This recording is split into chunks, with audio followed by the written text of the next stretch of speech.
sa ATM machine, pero nakaltas yung pera dito sa GCash ko. Yan, ginawa. Yan mga idol, sinira ko yung ATM ko ng GCash kasi nag-withdraw ako dito gamit tong GCash account ko, ay GCash card. So nag-withdraw ako, hindi lumabas yung pera pero nabawas.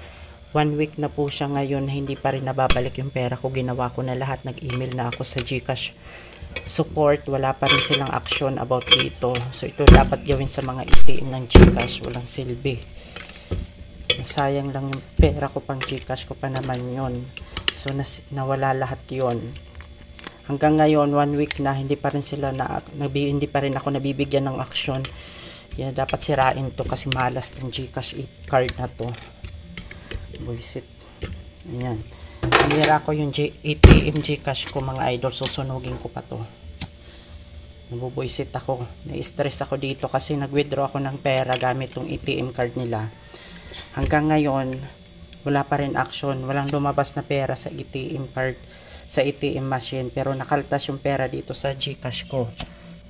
Yan. Ginawa ko na lahat. Nag-email na ako kahit kung sa lahat-lahat pa ulit-ulit. Araw-araw ko nag-email. Wala pa rin silang action. Ayan. Sunugin to. Kasi wala naman silbi to. Binayaran ko rin naman to. So, ayaw mo masunog.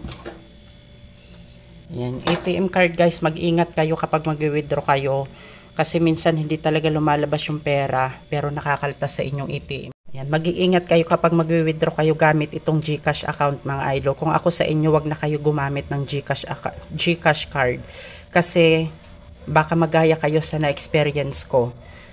Nag-withdraw ako sa ATM machine gamit tong GCash card.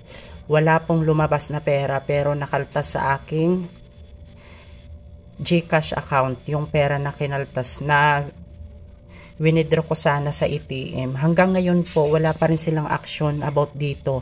Ginawa ko na lahat, nag-email na ako lahat ginawa ko na. Hanggang ngayon wala pang update. Nung Friday pa po ako, 1 week na po. Mag-1 week na talaga siya. 1 week na siya ngayon. 1 week na. Wala pa rin silang action. Kaya nainis, sobrang inis ko, sinira ko tong ATM.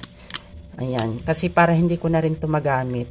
So, ang gagawin ko guys, yung pera ko sa GCash, itatransfer ko na lang sa ATM card ko. ATM ng legit na bangko, hindi yung gantong ATM ng GCash. Huwag na kayo magkuha ng GCash card mga idol kasi magsisisi lang kayo. Ikakaltasan kayo pero yung pera hindi lalabas sa ATM machine. Kaya sinira ko na to guys para hindi ko magamit. So, sinira ko na siya. So, binayaran ko rin naman to ng 200. Kaya wala silang paki. Sobrang stress ko talaga mga idol. Kaya sinira ko to.